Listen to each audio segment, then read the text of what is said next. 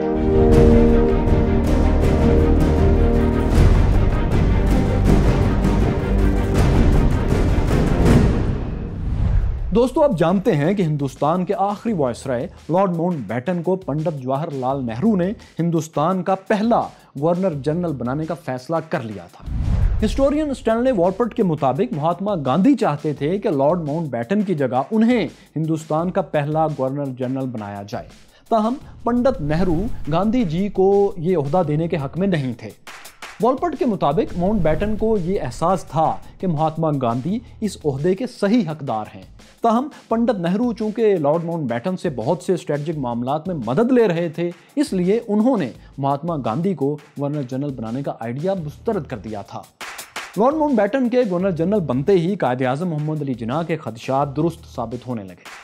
Lord Mount beaten نے پاکستان کی نظر میں اہم ترین خطے کشمیر کو ہندوستان کا حصہ بنانے کے لیے اپنا کردار ادا کرنا شروع کر دیا تھا۔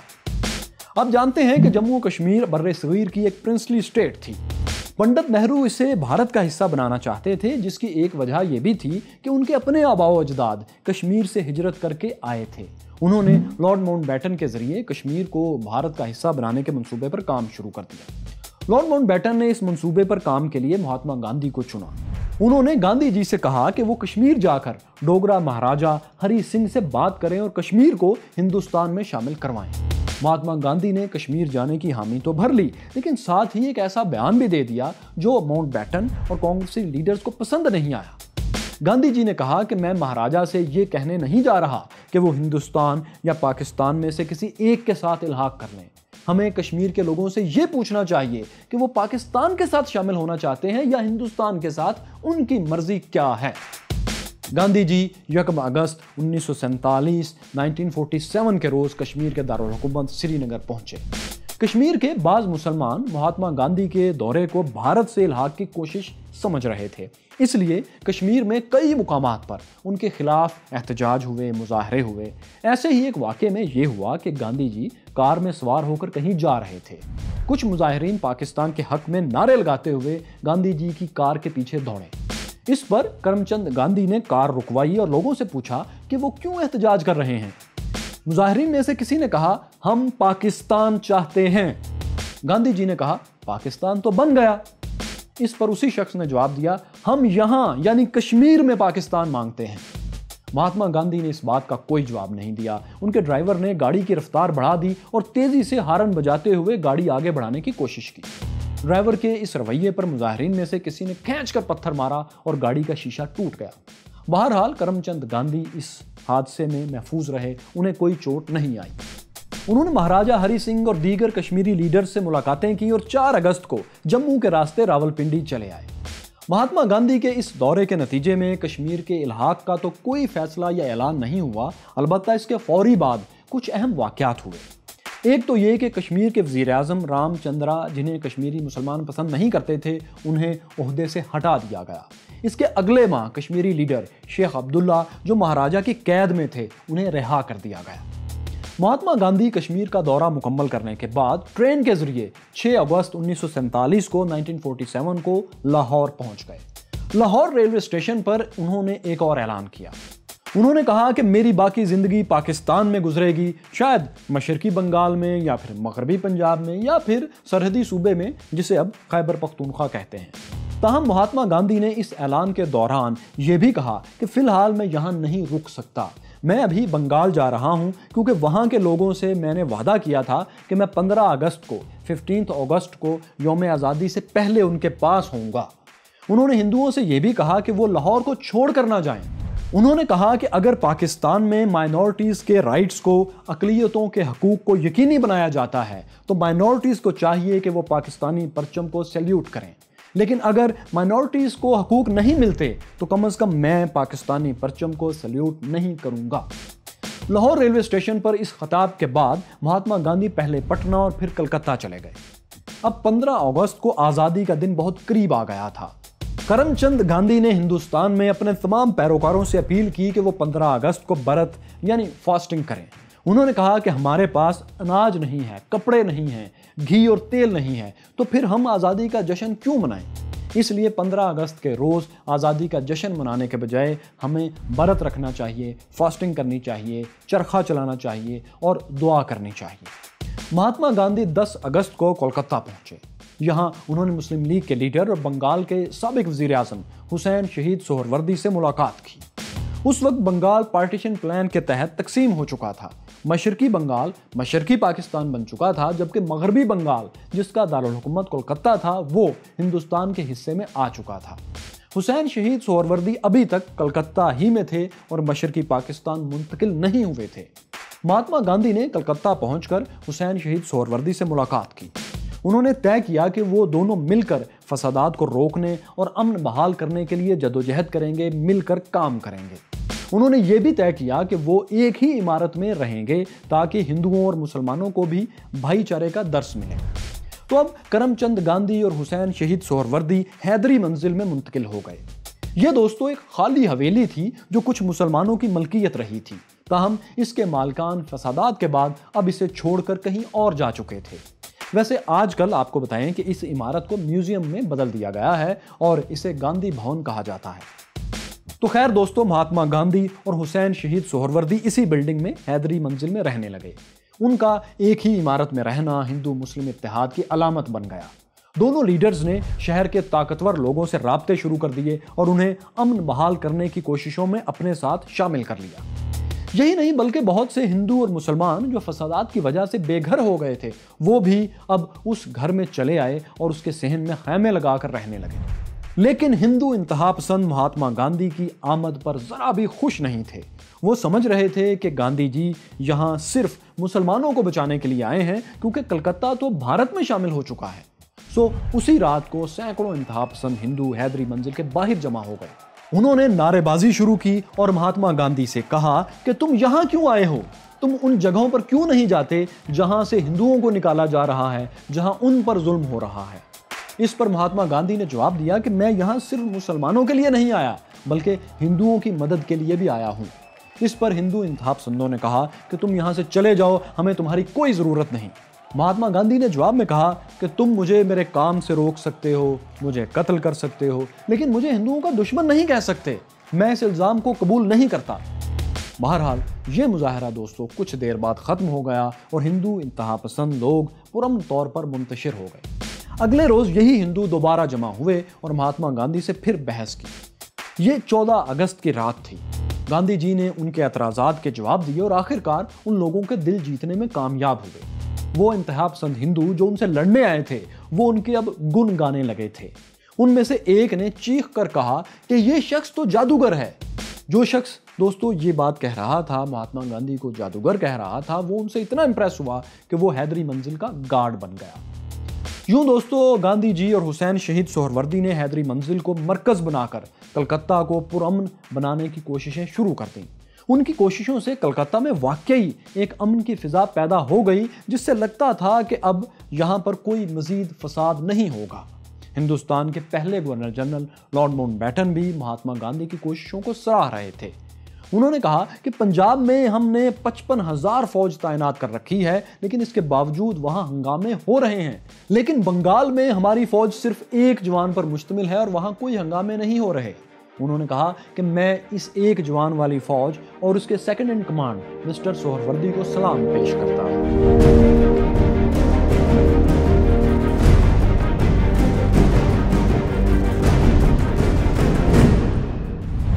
اسی دوران جبکہ مہاتما گاندھی ابھی کلکتہ ہی میں تھے، 14 اور 15 اگست کے وہ تاریخی لمحات آئے جب پاکستان اور بھارت آزاد ہو گئے۔ آزادی کے موقع پر دونوں ممالک میں بھرپور جشن منایا گیا اور اس کی کہانی ہم آپ کو اسی سیریز کی پہلی ویڈیو میں دکھا چکے ہیں۔ لیکن دوستو، آزادی کی خوشی میں گاندھی جی نے کوئی جشن نہیں منایا۔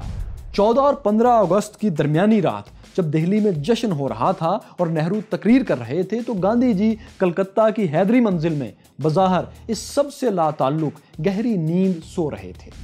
تاہم آزادی کے موقع پر مہاتما گاندھی کو دہلی میں یاد ضرور کیا گیا۔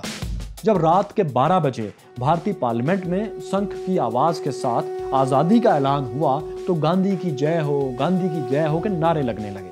پارلیمنٹ میں آزادی کی تقریب ختم ہونے کے بعد Pandit Nehru Lord Mountbatten کو ہندوستان کا گورنر جنرل بننے کی باضابطہ دعوت دینے پہنچے تھے۔ اس موقع پر بھی ماؤنٹ بیٹن نے مہاتما گاندھی کو یاد کیا۔ انہوں نے کہا کہ اس تاریخی لمحے پر ہمیں یہ نہیں بھولنا چاہیے کہ ہندوستان کے لیے گاندھی جی کی کیا خدمات ہیں۔ انہوں نے کہا کہ گاندھی جی نے نان وائلنس کے ذریعے ہندوستان کی آزادی کو یقینی بنایا ہے اور آج ہم انہیں مس کر رہے ہیں کیونکہ وہ یہاں نہیں ہیں۔ تو دوستو، دہلی میں مہاتما گاندھی کو یاد کیا جا رہا تھا، لیکن دوسری جانب کلکتہ میں مہاتما گاندھی کی زندگی سخت خطرے میں گھر چکی تھی اور ان پر رات کے وقت ایک گروہ نے حملہ کر دیا۔ ہوا یہ کہ 31 اگست کی رات اچانک ہندو نوجوانوں کے ایک گروہ نے حیدری منزل پر حملہ کر دیا اور اینٹیں پھینک کر گھر کے شیشے توڑ ڈالے۔ یہ لوگ ایک ہندو کے قتل کا بدلہ لینے کے لیے آئے تھے اور مسلمانوں پر اس کا الزام لگا رہے تھے۔ ان کا خیال تھا کہ ابھی تک حسین شہید سہروردی اور دوسرے مسلمان اسی بلڈنگ کے صحن میں موجود ہیں۔ اس ہنگامے سے مہاتما گاندھی کی آنکھ کھل گئی۔ وہ باہر نکل آئے اور انہوں نے ہندو نوجوانوں کو سمجھانے کی کوشش شروع کر دی، مگر ان سب کے سر پر بدلے کی دھن سوار تھی۔ انہوں نے مہاتما گاندھی کی ایک نہ سنی اور ہنگامہ جاری رکھا۔ لیکن اس سے پہلے کہ یہ لوگ عمارت کے صحن میں موجود مہاجرین کو کوئی نقصان پہنچاتے، پولیس کی بھاری نفری وہاں پہنچ گئی۔ پولیس کو آتے دیکھ کر مشتل نوجوانوں کا یہ گروہ بھاگ گیا اور معاملہ رفع دفع ہو گیا۔ یہ ایک معاملہ تو ٹل گیا، لیکن مہاتما گاندھی کو اس صورتحال سے اتنا صدمہ پہنچا کہ انہوں نے اگلے روز برت رکھنے یعنی بھوک ہڑتال کرنے کا اعلان کر دیا۔ انہوں نے کہا کہ وہ پانی کے علاوہ کچھ نہیں لیں گے، یعنی کھانا نہیں کھائیں گے۔ انہوں نے کہا کہ اگر میں ہنگاموں کو نہیں روک سکتا، اگر میں فسادات کو نہیں روک سکتا، تو پھر میں زندہ رہ کر کیا کروں گا؟ حالانکہ اس سے پہلے وہ 125 برس تک زندہ رہنے کی باتیں کیا کرتے تھے تاکہ اپنے نظریات پر اپنی زندگی میں عمل ہوتا دیکھ سکیں، مگر اب فسادات کو دیکھتے ہوئے وہ زندگی سے نفرت کی باتیں کرنے لگے تھے۔ تو بہرحال دوستو، موہن داس گاندھی کے برت کی خبر جنگل میں آگ کی طرح پھیل گئی اور بڑے بڑے رہنما ان کا برت ختم کروانے کے لیے دوڑے چلے آئے۔ ان میں حسین شہید سہروردی تھے، کانگریسی لیڈر سرت بوس تھے اور بنگال کے ہندو مہاسبھا لیڈر دبندر ناتھ مکھرجی بھی تھے۔ اس کے علاوہ بھی اور کئی سیاستدان آئے۔ گاندھی جی بھوک کی وجہ سے بستر سے لگ چکے تھے۔ یہ سیاستدان ان کے سرہانے کھڑے ہو کر ان کی منت سماجت کرتے رہے کہ وہ اپنی بھوک ہڑتال ختم کر دیں۔ انہوں نے گاندھی جی کو یقین دلایا کہ ہر صورت میں وہ ہندوستان میں لوگوں کو نان وائلنٹ رکھیں گے، کوئی ہنگامہ آرائی نہیں ہونے دیں گے۔ ان لوگوں کی کوششوں کے نتیجے میں 4 ستمبر کی رات کو 9:15 بجے یعنی 4 دن بعد گاندھی جی نے اورنج جوس کا ایک گلاس پی کر بھوک ہڑتال برت ختم کر دیا۔ اس وقت ان کے کمرے میں بہت سے لوگ جمع تھے۔ مہاتما گاندھی نے ان سے کہا کہ میں یہ برت اس لیے توڑ رہا ہوں تاکہ پنجاب کے لوگوں کے لیے کچھ کر سکوں۔ دوستو، یہ بات انہوں نے اس لیے کہی تھی کہ بنگال کی طرح بلکہ اس سے بھی زیادہ خوفناک خونی فسادات پنجاب میں پھوٹ پڑے تھے۔ اب مہاتما گاندھی کی خواہش تھی کہ وہ پنجاب جا کر فسادات رکوانے کی کوشش کریں۔ انہوں نے اپنے کمرے میں موجود لوگوں سے کہا کہ میں آپ کی یقین دہانی پر برت توڑ رہا ہوں۔ مجھے امید ہے یہاں رہنے والے ہندو مسلم مجھے دوبارہ اس پر مجبور نہیں کریں گے۔ انہوں نے کلکتہ کے نوجوانوں سے کہا کہ وہ بغیر ہتھیار اٹھائے امن قائم کرنے کی کوشش کریں۔ وہاں ایک امن فوج یا شانتی سینا دل قائم ہو گئی۔ مہاتما گاندھی کا برت اور بنگال میں امن کا قیام ان کی بہت بڑی کامیابی تھی۔ انہیں لگنے لگا تھا کہ وہ جلد ہی پورے ہندوستان کو فسادات کی دلدل سے باہر نکال لیں گے۔ چنانچہ وہ ایک نئے مشن اور ایک نئے جوش کے ساتھ 7 ستمبر کو کلکتہ سے ٹرین میں بیٹھے اور دہلی کی طرف چل پڑے۔ ان کا ارادہ تھا کہ وہ دہلی سے پنجاب جائیں گے اور فسادات رکوانے کی کوشش کریں گے، لیکن دوستو وہ کبھی پنجاب نہیں پہنچ سکے۔ اس وقت تک ہندوستان میں کئی طاقتور دھڑے ان کے خلاف ہو چکے تھے۔ پہلے تو صرف کانگریسی لیڈرز ان سے پرخاش رکھتے تھے، لیکن اب ہندوتوا کے مسلح جتھوں نے، آرمڈ گروپس نے بھی سر اٹھا لیا تھا۔ یہ لوگ ہندوستان کے بارے میں، ہندوستان کے مستقبل کے بارے میں سیکولرزم سے ہٹ کر بالکل ہی ایک الگ نظریہ رکھتے تھے، ایک ایسا نظریہ جس میں مہاتما گاندھی کسی طرح بھی فٹ نہیں بیٹھتے تھے۔ وہ مہاتما گاندھی کے ہندو مسلم بھائی چارے کو قبول کرنے کے لیے تیار نہیں تھے۔ وہ نسلی اور مذہبی برتری کے قائل تھے اور ان کے راستے میں سب سے بڑی رکاوٹ موہن داس کرم چند گاندھی ہی تھے۔ انہی میں سے کچھ نوجوانوں نے اپنے راستے کی اس سب سے بڑی رکاوٹ کو، جس کو ہندوستانی باپو کہتے تھے، اسے ہٹانے کا منصوبہ بنا لیا۔ یہ منصوبہ بنانے والے نوجوان کون تھے؟ انہوں نے اپنے رہبر کو قتل کرنے کا پلان کیوں بنایا تھا؟ کیا گاندھی جی کو کشمیریوں اور پاکستان کی حمایت پر قتل کیا گیا تھا؟ مہاتما گاندھی کے قتل کے وہ کون سے راز ہیں جن سے آج تک پردہ نہیں اٹھایا جا سکا؟ یہ سب آپ کو دکھائیں گے، لیکن ہسٹری آف ماڈرن انڈیا کے تیسرے حصے میں۔ اس دوران دوستو اگر آپ بانی پاکستان قائد اعظم محمد علی جناح کے آخری لمحات کی کہانی دیکھنا چاہتے ہیں تو یہاں ٹچ کر لیجئے۔ یہاں دیکھیے آزادی کے پہلے دن کی کہانی، اور یہ رہی احمد شاہ ابدالی اور سکھوں میں لڑائی کی تاریخی داستان۔